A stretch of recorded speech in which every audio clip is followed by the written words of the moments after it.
That's right. All day. All day. All day. All day. All day.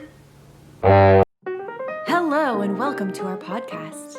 We are your hosts today, Sydney Day, Schrodinger, aka Aaron Smith. This one is called the Enneagram Non-Experts. Yes. We would love to say a quick thank you to our sponsors today. Our 0 sponsors that we have. We have 0 sponsors. Yes. This is a thank you in advance for all of you who will be signing up to sponsor us after send today. Send a check. Lots of money. Venmo. We accept anything. Cash App. Anyway, moving past that. Well, everyone, we're back after a week off. I want to thank everyone first for your patience. I had a really bad migraine for a few days and I really wanted to power through and record, but I just could not. So we took the week and now we're back and we're feeling better than ever. Yeah, and it wasn't even just you. I think we tried to reschedule and then I couldn't do it. Yeah, it was just all around just wasn't working out. But that's okay. Things happen and you roll with the punches because that's a real saying. That is Am a I real right? saying. Good job. Yeah. Thank you. I would expect you to say roll with the kicks or something. Hey, that actually should be a thing. Should we start that? Yeah. I'm just going to start saying it a lot at work and hopefully it catches on. It actually kind of makes more sense because, people say they're kicking it or so if you're rolling with the kicks, it's you're cool. It's a different meaning. That, but just kidding. Whatever. Just kidding. Well, if we're going to start this new phrase, we got to be on the same page. Okay, rolling with the kicks. Rolling with the homies. Kicks. Oh, yeah, the kicks. Well, guys, we are going to talk about some Enneagram topics today. And it could go some different directions, but you know what? We're learning to roll with the kicks. That should be the title of the episode. Yes, I love it. Yeah. Rolling with the kicks. Rolling with the kicks. Yeah, well, so we actually recently got a review on our Apple podcast. And first of all, thank you to everyone who's left reviews. It's so helpful and we absolutely love it. It really helps us a lot to get our podcast seen.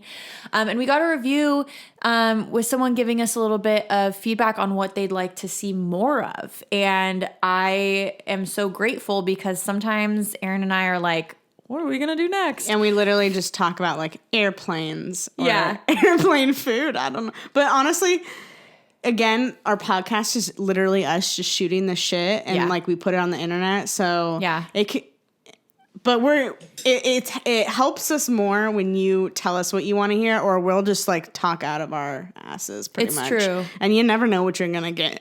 You really don't. We don't even know what we're going to get. I mean, that's really the truth of it, people. So thank you. Yeah, so super appreciative. I wish I wrote down your username to the reviewer, but you know who you are. You basically said, love the podcast. You found us on our interview with Alex and John, and you gave a really good review, but what you wanted more of was some more serious, maybe serious isn't the right word, but learning content, us actually talking about the Enneagram as a tool and going into depth on what it is rather than the lighthearted episodes about TV shows and all that, which of course we were still going to do both. But I think it was a great point that it has been a while since we did something that was actually informational. Yeah, and I felt I think we were steering in a different direction more recently just because in the beginning we were doing so many informational videos that in my head I'm oh, we've done it already. What are other options? Not thinking that there's new people listening to our podcast and wanting to learn more. And I just, again, want to preface, we are non-experts. So the tools we provide are from non-experts, which is us. That's us. So, yeah. Again. Yeah. But with that, we'll dive in. And actually, first, reminder, we're on video now. So if you haven't yet, please check out our YouTube. It's Enneagram Non-Experts. And we're matching today. So we are. You can see that if you go. I don't know what. This is my... No, this is my ghost friend. Oh. Hello. Okay, wait. I'm here on this camera. Okay. Well, you can have a ghost friend too. Casper. Yes. I don't know why we're... I don't need it. Hey, it's a heart. Look at us. Okay, anyway. But we're in our fall fits. That is true. This is my fall fit. Yeah. I did it on purpose. I don't know about you. I was like, we're going to be on camera. It's a fall colors scheme. I did not do it on purpose. I threw this on last minute because I was cold. Yeah, it's been colder lately. It's almost like it's fall. What? It's not even fall, though. Okay, it's almost. Just because pumpkin spice lattes are out does not mean it's fall. Whatever. I have actually, I've been strong and I'm waiting for October. So I haven't even had one yet. Wow. I know. Who am I? I've just been drinking Red Bull. I've had the pumpkin cream cold brew, but not the pumpkin spice latte. How dare you? I'm kind of indifferent about the pumpkin spice. I haven't had it yet, so we'll see. Okay. And I'll let you know. But you've had it before. Yeah, but once a year. Okay. Anyway. Moving on to the topic we're actually going to be talking about is we're going to deep dive. Ooh. Into the deep end here. Not the shallow end, because that would hurt if you dove. Okay, everyone's like, stop singing, Aaron. Yeah, Aaron. We are going to talk about motivations versus behaviors. Yes. But before we do. Oh, wait, we got to do our special. Segment. Yeah, and not the segment that I always mess up. No, the other segment. Yeah. We should name the segment. Like, I feel like we're always scrambling to explain it. We're like, the thing you do, that's your type thing. Type of the day. Of the week. Type of the week. I guess. Whatever. We'll workshop it. So Aaron, what was the most type 2 thing you did? Actually, it's been 2 weeks. So over the last 2 weeks. The most type 2 thing I did. Okay. So at work, and not to say that this is just a type 2. Again, we're going to be explaining this whole thing. So this is actually perfect for our behaviors versus motivations. But at work, I overly compliment people all the time. So like and then I feel bad complimenting one person. So I'm doing the whole team. I'm like, can't leave anyone hey, out. you're doing a great job. And then I'll go, oh my God, Chandler Bing. But I'll be like, oh my gosh, I have never ever seen a more perfect whatever they're doing. I remember when we worked together, I would do latte art and it would be like very just mid. And you're like, Sydney, this is the best. This is the heaven in a cup. Like overly compliment. And I don't think that's a bad thing. We talk about like the most, sometimes people who annoy me are like just like me, but a little more so. And then it's like you're looking in the mirror sometimes. Oh, sure. So like getting compliments, I do love, but it also depends. But anyway, that was the most 2 thing I did was I was tried to be overly giving, but I also think it has to do with my motivation of being loved. Like I feel like if I give people more compliments, that they're going to appreciate me, love me, want to be my friend or whatever, and then maybe give me compliments back. Yeah, because nobody hates the person who's giving them compliments. Exactly. Like, you're the bearer of good news. How can anyone reject me if I make them love me? I mean, I get it. But I like it, and I also notice, like, when I have that positive attitude, it just, seeps through the rest of my day. Totally. So when I'm, telling people they're doing a great job, I feel, like, better about my day. So, Yeah, I like it. It's contagious. Yeah, and I think the least thing, and I feel like I said this last week, but lately I've been trying to be more... Again, I think a type 2 will take on a lot of stuff because they don't want to say no, because they don't want to hurt other people's feelings. They want people to love them, not reject them. So lately I've been trying to make a point to ask for help. Yeah, I love that. Or make a point to ask for what I need in the moment. Like I have a certain chair at my work, and I'm like, it says my name. We all have chairs that say our name on the back. Sometimes people sit and whatever.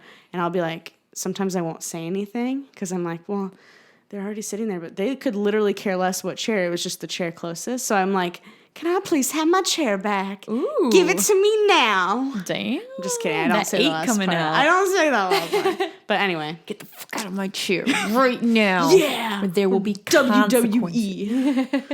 You And then there was a jump on huge him. fight. Yeah. I actually got fired today. Oh, I'm just kidding. boy. Anyway, yeah, what about you? What was the most type 1 thing? I actually thought about it this time. So I'm ready. Yeah. I wrote it down. So I actually see two therapists, which already in itself, that's very type 1, but that's not my thing. It's just, I'm all about self-improvement. But no, I've just like, this is a really like deep personal thing I'm sharing today. So you're welcome, viewers. But maybe some people will relate to this. I think it's very type 1. I think type 8s could maybe relate to this too. But I had this discovery in my counseling last week about myself. And that's essentially that, like, I always really struggle with experiencing my emotions in front of people.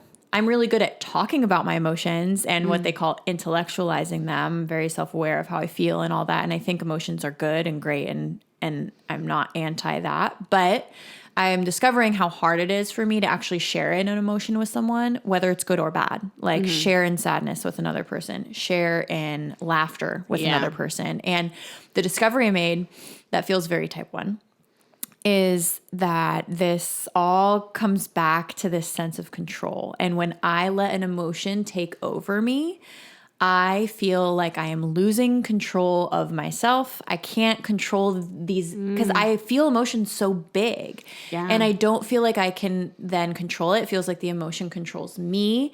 And that feeling, I think I learned at a really young age that having big emotions and how you act when you have big emotions is inappropriate. Because I did act inappropriately as a kid. I would throw tantrums.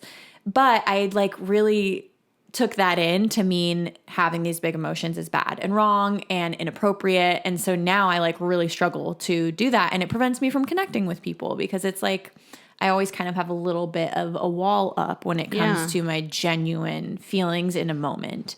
So that was very personal, but it felt very, very type 1 because it's like, again, and we'll talk about this in the episode today, a lot of people might block their emotions, but for different reasons. And so it's the reason itself that resonated with me as a 1 was that it feels inappropriate and bad. And that's why I don't do it. That's a huge discovery. Yeah, it's been big, but now it's like, well, now what do I do about that? Which is the hard part. But Yeah.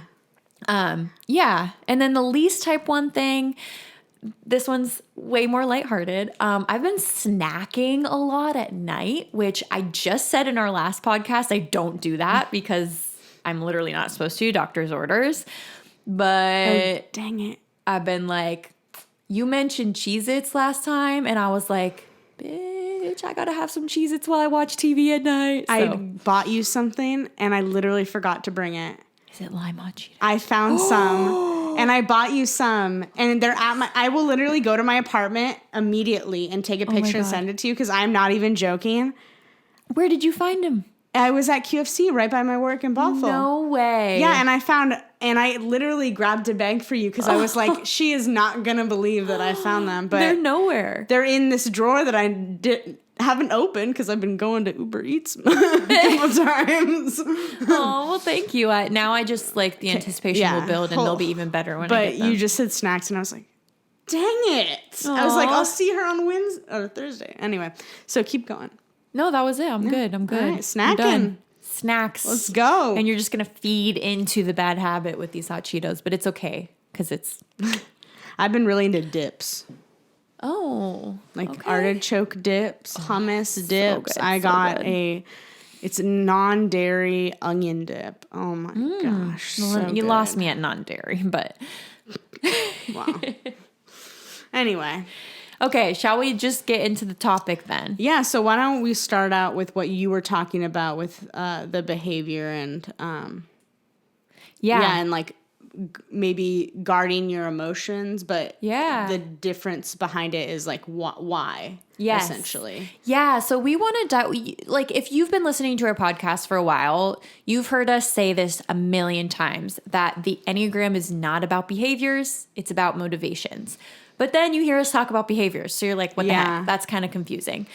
Well, we want to dive in a little deeper there to kind of explain what we mean by that and how essentially what we'll do is we'll talk about one scenario, one behavior, and then we'll go into why each type might engage in it. And you can see that every single type might do the same thing, but their reason for doing it is completely different. So that's kind of the point of today's episode. And yeah, I like your idea. We can just talk about the and I guarded have emotions. a really bad example when we get to No, it's good. that. No, it's really bad. We'll see when we get there. Okay, but like not the one I sent you, like a worse one that I just thought of that I'm Can't like, wait. oh boy. Anyway. Oh, you're leaving me on my toes, the edge of my seat. Yeah, but no, like, yeah, we start with like why you might keep your emotions to yourself. Let's just put it as general as that. You're just keeping your emotions to yourself, not sharing them. We already went through type 1. I mentioned type 8, so I might do a quick example there. I think similar to the one, but a little different. The type 8 wants to feel like they're in control of themselves and their environment and others. And so similarly to what I said for the one is 8s will want to, like, having an emotion might feel out of control and vulnerable. And 8s, because they have this desire to be in control of their environment and themselves, vulnerability is really uncomfortable for them. So they want to feel strong, powerful, in control, and having an emotion makes them feel weak, out of control, and all those things. And so they're going to avoid it for that reason. And the difference with the one was, like, for me, it was the control thing was part of it, but the bigger part was I feel inappropriate or bad when I have an emotion. That's so interesting because, I mean, most of, our friendship, a big issue was it's not a big issue, but like one issue that we would talk about a lot was like me personally as a 2, also not wanting to show those emotions, but it is for a completely different reason than what you just said about the 1 and being portrayed as bad, or even the 8 as having, not having control over your emotions. But for me personally, it's more so like I've had experiences where when you were overly emotional or vulnerable and you expressed yourself, for example, crying, I would never even, like, crying in front of friends or even family is like a no-no for me. Like, but major. Why? Well, I'm gonna tell you why. Here are my problems. Just kidding. Why? Well, why is because in the past, when there have been times where I have been vulnerable or maybe shed a tear or two, and the other person wasn't receptive.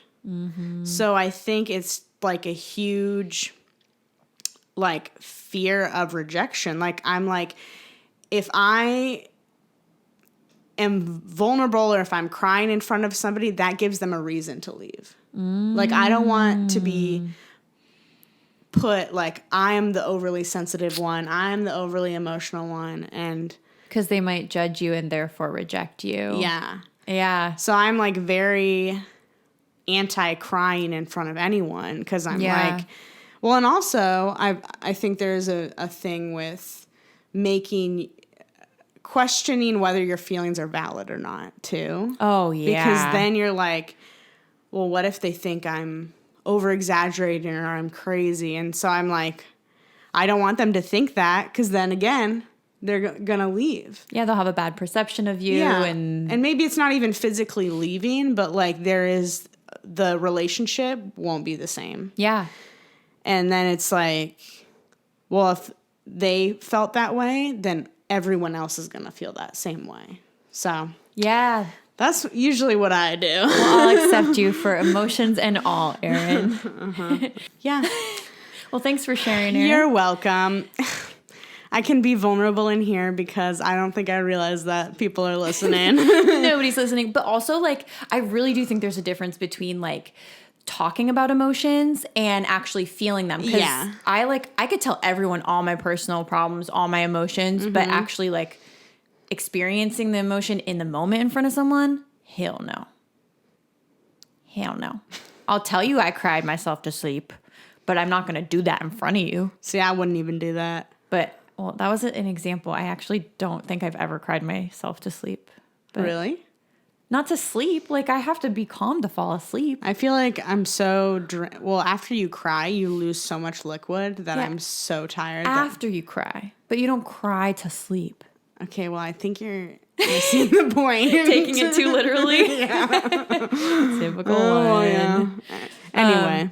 But some other types, I don't know if we need to go through every single Yeah, I don't type. think we do. But I do think just to give some other examples, like I think 9s are prone to hiding their emotions. And it's a little more similar to the 2, but different in that they don't want to create any, like a wave. They don't want to make anything unpleasant because their whole goal, as a reminder, the 9 is the peacemaker and they want to create harmony among their group and among themselves. And so they are just gonna 9s are actually what's called self-forgetting. So though they might have an emotion, they're just gonna like push it away subconsciously. Yeah. The 2 might do it consciously. Like, I have this emotion, I need to hide it so that I don't get rejected. The 9 like might not even realize that they're having the emotion because they naturally push it down just for the sake of the greater good. Yeah. And Same with the 7 also doesn't want to acknowledge emotions sometimes too. But I think that's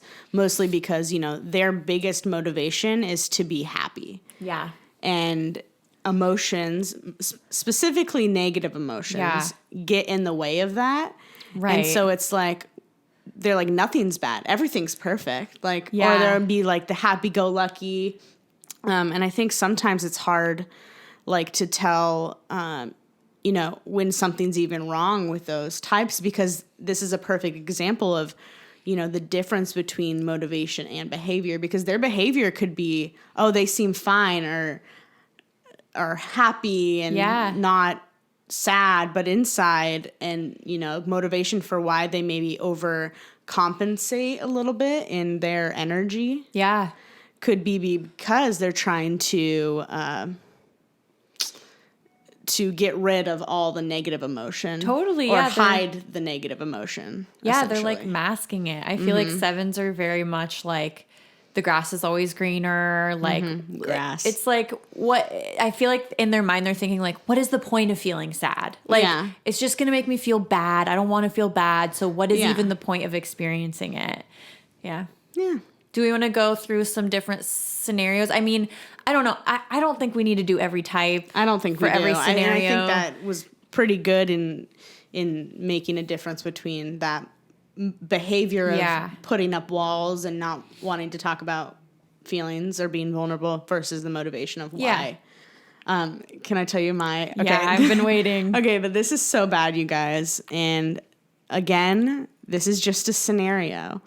But I was thinking about, like, people robbing a bank. Oh my God. Or like people like trying to rob a convenience store, and in my head I just am like, okay, if I'm a TV show writer for like a drama like the OC or Vampire Diaries or something, and I have someone rob a bank, I'm like, well, why is the 1 robbing this bank? Because the 1 wants to, like, the bank people are bad, and the 1 wants to help. Or not help, but... No, they're like showing them. Like, it's what you get for doing the bad thing. Exactly. You need payback. And then the 2 justice. Is robbing it because they want to give money, like save somebody or like protect someone. And the 3 does it because money, eh? Or they just want the accolades. Like, they are the most famous robber of all time. They get to be on the news. Exactly. I don't know. I don't know why that came to my head, but that was just a silly example. But I like that example because I was just like, it's extreme. And like, we're not saying like people are going to go rob a bank. Speak for yourself. I feel like the extreme examples are actually the best examples because it's easy to almost like characterize people in this like way. Yeah, and, like, exactly. Yeah, like the 7's gonna rob the bank because they just like on a whim, they're like, it'd be fun. Well, and I am just thinking of I actually was just watching an episode of the OC where it almost happened with, I think this person is an 8, but they were doing it because they couldn't have control of their situation that they were in. Like they got hit by a car and couldn't surf again. which was their dream. Damn. And so they were going to rob this, and it was a bank or convenience store, I don't remember, because they wanted to be the ones in control of the situation when everyone else offered to help. But they didn't want to take the help because they wanted to be the one that got the money for the surgery. But anyway. Interesting. The why factor. Yeah. No, I love that example. Now I'm trying to think of something else that's like extreme like that. I can even think, let's think of like now a positive scenario. Like, okay. Somebody's like, you said surfing. So my mind went to like the ocean. Okay. Somebody is like drowning. And you said, let's talk about a positive scenario. Somebody is drowning. I'm not finished. Somebody's drowning and another person saves them. They notice they're drowning. They jump in to save them. Oh my God. That defeats the whole purpose. I'm joking. But like, why? Like, why would the two do it? For the praise. Just kidding. I mean, are you? Probably because 2 is the number of the game and helping people is 2 is the name, helping people is the game. There you go. You got there. It took a while, but yeah. Because this is actually sounds really bad, but sometimes I do think about this. Like, what if I'm on the news and like I save a bunch of orphans from a fire? I think about that, and then I think of how many people would love me. Yeah. Because of that. I think that almost is your 3 wing a little too. Because 3s are all about admiration. And I would think like a 3 would almost have similar motivation of saving someone, is like they get to be the hero. Yeah. I already had my interview speech prepared. I'd be like, well, anyone would do this. I had to do what I had to do to save those children. So they think I'm humble. Like, anyone would do this. Yeah, it's just what you do. But I'm like, not anyone. Me. Just me. Anyway. I think the one would do it because it's like the right thing to do. Like, if someone's drowning, you can't, if you know they're drowning, you're a bad person if you don't try to help. That's the one's motivation, is like, I have to do the right thing. No matter what the cost. Got to do it. Yeah. 3 we kind of touched on. I want to touch on some of the types we haven't talked about before. 5. Yeah. Well, do you have an idea for why 5 would do it?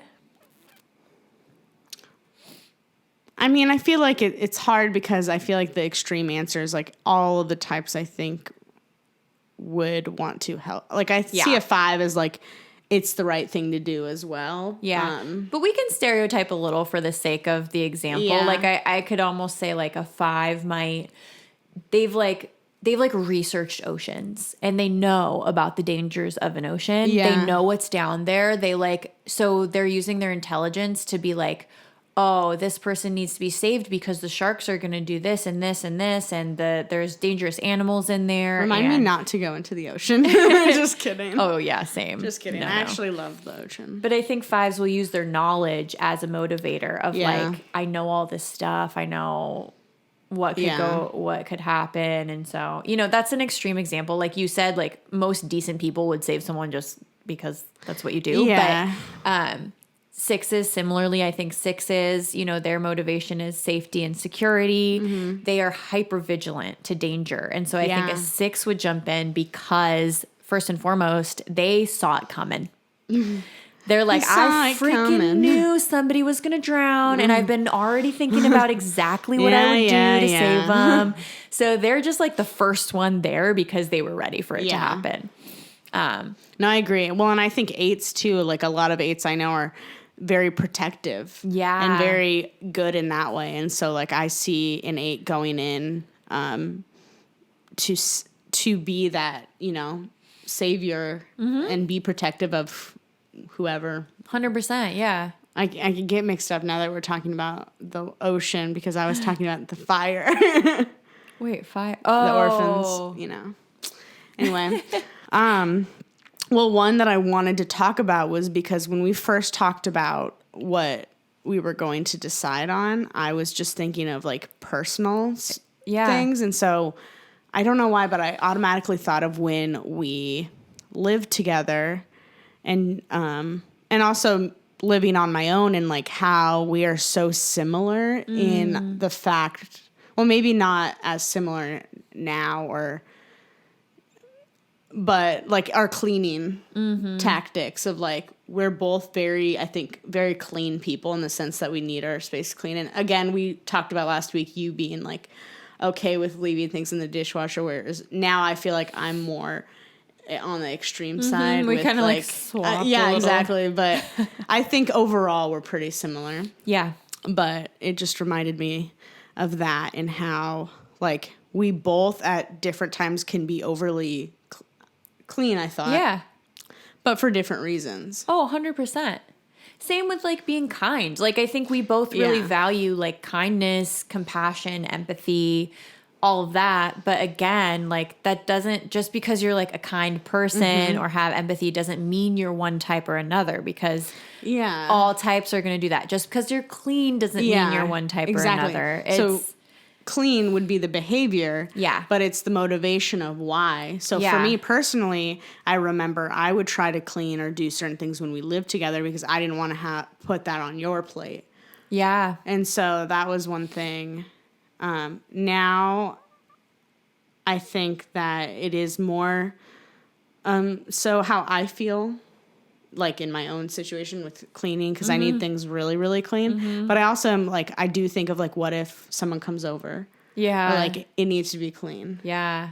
Yeah. That's true. Type of thing. So what about you, like for cleaning? Why?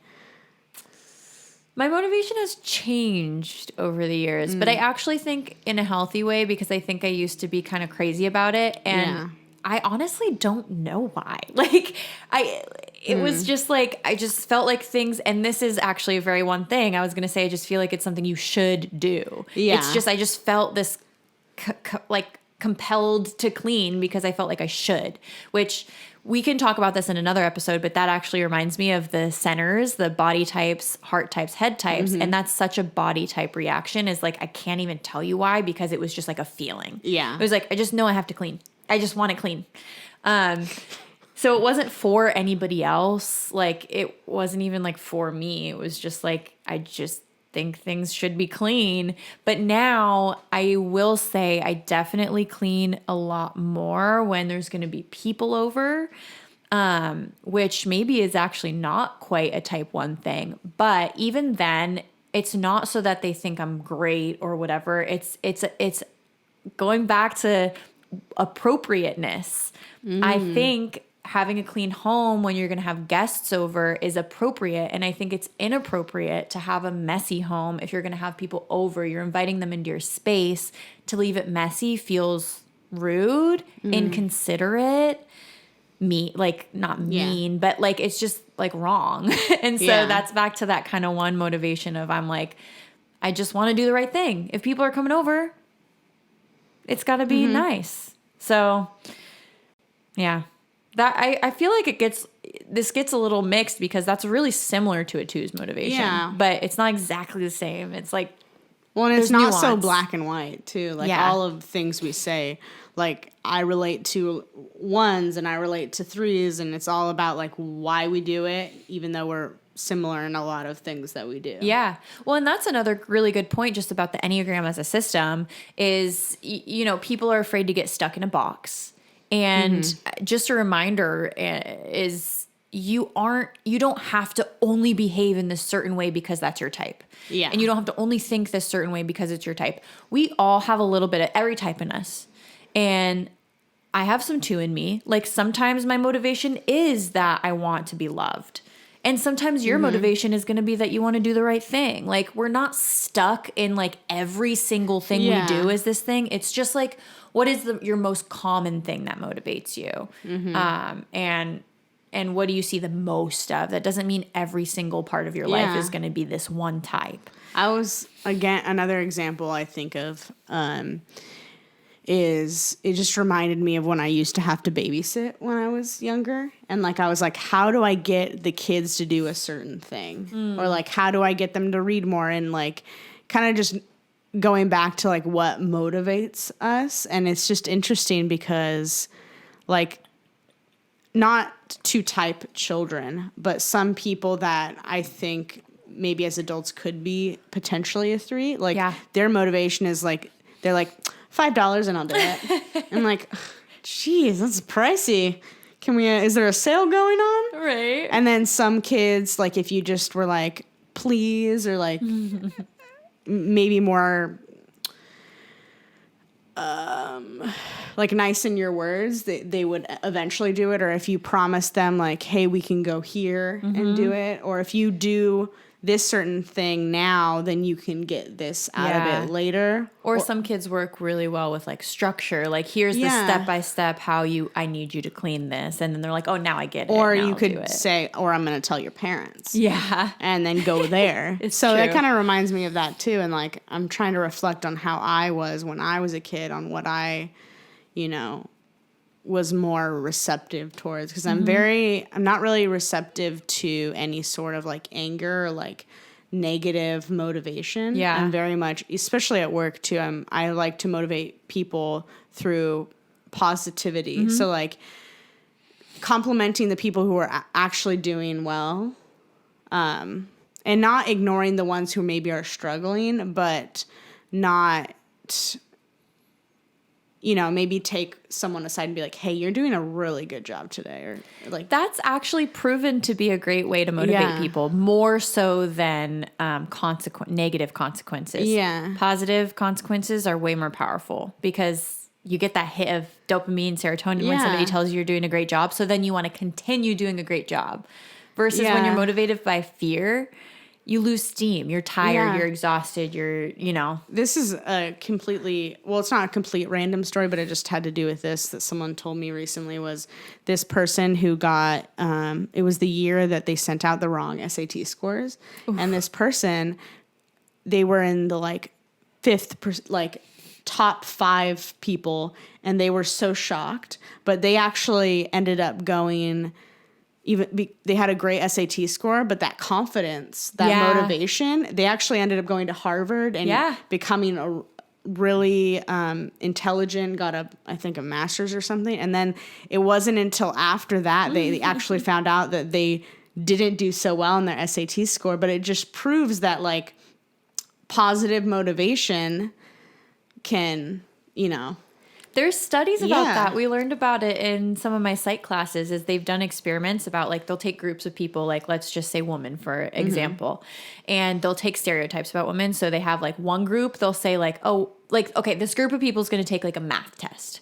Before the test, they tell them, oh, remember like women suck at math. Yeah. And then the other group, they say, oh, reminder, studies show women are better at math. Interesting. And then they have the control group where they say nothing to. But the group that heard women are better at math performed better on their math test. Yeah. Like it's as simple as just that one thing that's saying you're good, you're going to do great. You know what I mean? Yeah. And if you believe it, you're like, you will. Mm-hmm. It's crazy. Well, it's also interesting to hear what motivates you as a child versus what motivates you now as an adult. Yeah, it's always very different. In typical type 1 fashion, I feel like we need to talk about the types we haven't talked about yet because it needs to be fair before we wrap. Yeah. And I feel like the only type we haven't mentioned is 4. Yeah, agreed. So I'm like, well, their biggest motivation is to be seen as unique and independent,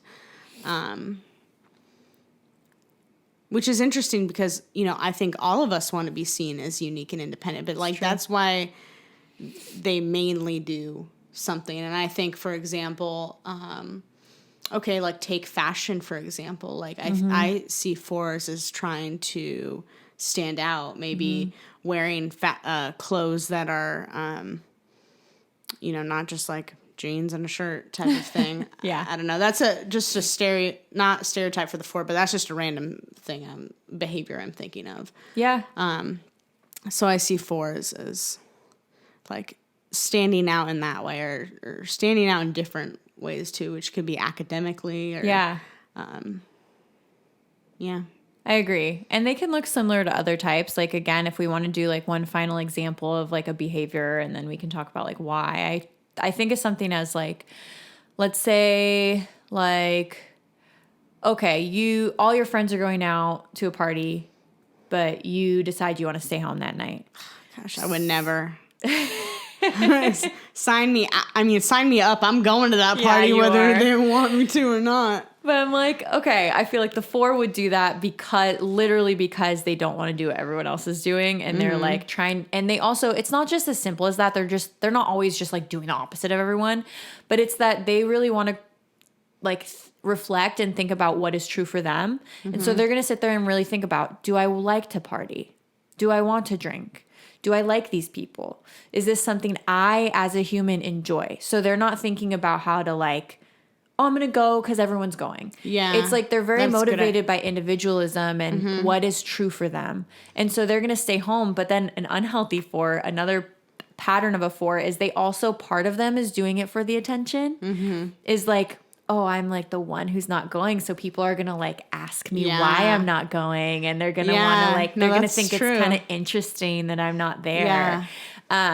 Whereas like, A 3 would, I think, go because they want to be popular. but we're talking about why types wouldn't go. Same behavior, different I didn't motivations. know we were talking about like wouldn't go. Yeah, like if a 3 were to stay home, why aren't they going to the party? Maybe they have a deadline on a project they need to complete. Because they throw their own party. Yeah. They throw their own party. Yeah, that's true. They're like, mine's better. But also I do think 3s often will say no to things just because they're so busy. Like they have such a packed schedule. They're like, I got too much stuff to get done. Yeah. Like I just can't. And like maybe type 1 doesn't go because it's like, well, I have my routine. I like to go to bed at 8:00. That's like so I can get the right amount of sleep and get up at the right time and feel good. And it's like this very structured way of thinking about it. Trying to think of a time, the only time that maybe I've said no. It might take years, but I think the only time that... Okay, this is actually a good example. I would do anything as a 2 to help a friend or somebody in need. So if I was supposed to go to a party, but then someone called me and was like, hey, I need you, or I need your help, hands down, I would drop it. Yeah. So, Yeah, it's priorities. yeah, I agree. Yeah.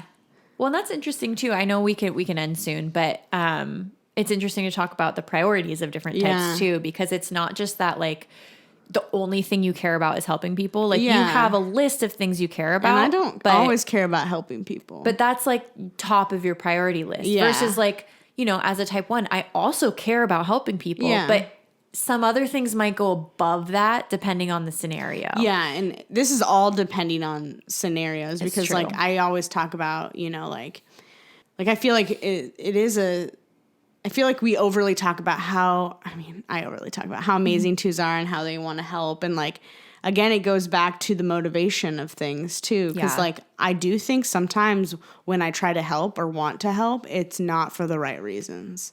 Yeah. So then there's that too. Like, yeah. Well, and it's true for every type. And I think we should talk about this on maybe another podcast is, we have talked about this before, but I think there's different ways to talk about it, but like the health levels of the types. And you can be any type and be an unhealthy person, or you can be any type and be a really healthy person. And what that looks like for each type is a little different. So a 2 who's unhealthy might do everything as like a manipulation tactic to get people to like them, but a 2 who's really healthy is genuinely selfless and like really trying to give back and help for selfless reasons. And so there's a range, and most of us humans fall somewhere in between and we go back and forth from healthy to unhealthy, except for me. I'm always healthy. Yeah. Anyway. But we have one final segment to do. Yes. Yeah. Did you look? We have some questions from last week because we didn't end up recording last week. Our question. If you could be a different type, which would you choose and why? Interesting. I think personally, I think I'm very similar to a 7 in the sense that can be extremely spontaneous. But I think that I try to have relationships with people who are much bolder than I am or speak their mind a lot more. And so I think it's because I want it to sort of rub off on me. So I would try to think, I would want to be a type that is assertive. For example, maybe an 8, a 1, or even a 5 or even a 6 5. sometimes. Yeah. I would say less of a 6 though, because security it's not huge. No, but it's if you could choose. I know, but I'm saying I wouldn't necessarily choose. I feel like it would suck to be a 6. Not anything against 6s. I Yeah. love them, but because I think they suffer internally so much, Yeah. they're so anxious. I'm like, I feel so sorry for you guys. I don't want to feel like that all the time. Yeah, so I don't think I would want to be a 6, but I would want to be an 8, a 1, or a 5. That's so funny because my answer is almost exactly the same, except for not 1 because I am a 1. But like for the same reasons too. Yeah. I really value the confidence of and self-assuredness of an 8, of a healthy 8. And I will say that's the one part, if I'm really thinking deeply about this, I'm like, I don't know that I want to be an unhealthy 8. I don't want to be an unhealthy any type. Yeah. But 8s, when unhealthy, can be a little scary and a little mean. And I don't know if I want that part of it. But I really look up to the 8s in my life for how they're just not afraid to speak their mind. They're not worried about what other people think about them. And I am really jealous of that because I really try not to care about the opinions of others, but I definitely do. I'm always it's always on my mind what other people are experiencing, what they want, what's good for them. Like I think it's my 9 wing is so strong. I'm like, I just want harmony and everyone to be happy. And I think there's really good in that, but I haven't experienced the opposite of what it feels like to just like not care. And I think that would feel really empowering. So I might choose 8 too. I agree. Like, oh my gosh, we both want to be 8s so bad. No, I agree. I think a lot of the healthy 8s that I know are, very direct, but they also, like, I'm just thinking of a situation where a healthy 8 that I know, like, would say what I was thinking. And in my head, I'm like, I didn't even know we could say that. Yeah. Like, I was like, genuinely was like, I didn't know we could actually express how we are actually feeling about a certain situation. Right? They're just bold and to the point. Which, yeah, it's something to look up to. Because I feel like, they're not just honest with themselves, they're honest with other people. And that's awesome. I really value it. And also motivated, which is something I can also struggle with. Like I can procrastinate. I can just I doubt myself so much that I just lose motivation because I'm like, oh, what if it's just not going to be good? And oh my gosh. I feel like we just talked about something like that. We did? Recently. Oh. And then you made a comment, you're like, wow, that's such a 1 thing. I was working on the newsletter. Oh. And I was like, I hate drafts. Oh, yeah. Because I just want it to be perfect right away. And so it's hard for me to start something because I'm like, what if I choose the wrong program? Or what if I choose the wrong font? Right. I'm like, Arial, Rumins, Times. Do you know how many fonts there are? Yeah. There's too many. I totally relate though. It's like you get stuck on the details. Yeah. And 8s are such big picture people. They're like, let's just go. Like it doesn't matter if it's perfect. We just got to make progress. Let's go, go. And I'm like, damn, I wish. They get shit done. That's cool. Yeah. Shout out to the 8s. Shout out to the 8s. Can you We're just please hyping up the 8s. rub off on us? Like sprinkle a little 8 dust on us. Yeah. Well, I love hanging out with 8s because I do feel like when I'm with them, I get more bold because I know I'm not going to hurt their feelings. So I don't have to worry about it. Yeah. And they're being real with me. So I can be real with them. So I'm like, I like this. All right. I'm not Shout afraid. out. I'm not afraid. Whereas if I'm with a type that's more, it's funny, it's the opposite of what you'd think. You'd think you'd be more afraid of that energy, but I'm like, if I'm with a 9, I'm actually a lot more timid because I don't want to hurt their feelings and I want to give them the opportunity to speak up for themselves. Yeah, because they don't naturally. So then I'm trying to quiet myself and be more accommodating. And you're pretty much like a chameleon, like changing based on your environment. So like if somebody else is more quiet, then you become more timid. But not because I'm trying to match them, but because I'm trying to give them the opportunity to do something for themselves. Like the 8 has no problem speaking up, so I can speak up and I'm not going to stop them from speaking up. Yeah. But if I'm with a 9 and I'm being too loud and in their face, I feel like I'm holding them back. Because then they're gonna feel like they can't speak up. Hold me back. I don't know. No, I 100% agree. And same with like I've done it with like you and PJ with like, and you both don't struggle with this anymore. But there was a time where like I felt like you struggled to speak your mind, and I felt like then I had to always be like, what do you want? Like, you can speak up for yourself. And I didn't want to like assert my opinion because I wanted you to feel like you could. But it is also, I think. And it's, again, learning from each other, too. Yeah. Because then it's also, like, we process emotions differently. Yeah. Too. Because for me, personally, it takes me a while to process my emotions. So then it was, like, in times where I'm like, oh, you definitely should be upset. I was, like almost confused that it was even happening to begin with. That I was like, I don't even know what to say right now. Yeah. And then I'd go in my room and then I'd be like, punch a wall. Just kidding. Just kidding. But I think it goes back to, you know, what you were saying earlier was like you saw as like being inappropriate. And so that's another thing is like it's hard when there's, I'd say maybe this like stigma around showing your emotion. For me personally, it was similar to your situation, but with anger. Yeah. And so that was why I think also being an 8 would be good, because I feel like I would be less resentful because I am speaking my mind. Yeah. So that's true. Yeah. Cool. Well, we went on a tangent, but anyway, 8s, we love you. Yeah, we do. And no, like nothing bad about any of the other types we didn't pick. It's not like 8s are like better. Literally all we could think of in this moment. Well, it's just that like to us, it resonates. Like it's stuff that we look up to. Like I didn't choose like a 6 because I feel like I'm already very much like a 6. And so that doesn't mean anything bad about it. It's just like I want to experience something I don't already have. You know what I mean? Because I feel like we were talking about 1 and 2s a lot, but that's because we both have obviously experience with that. So. Yeah. No, I just don't want anybody to feel like, oh, I didn't choose your type because your type sucks, which is just not, it's not true. Well, just kidding. Just kidding. Anyway. Unless you're a 2. Take it back.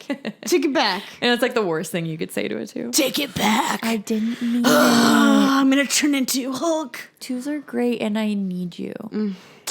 Well, I don't need that. I'm out of here. Just kidding. How can I help? Yeah. You're like, Anyway.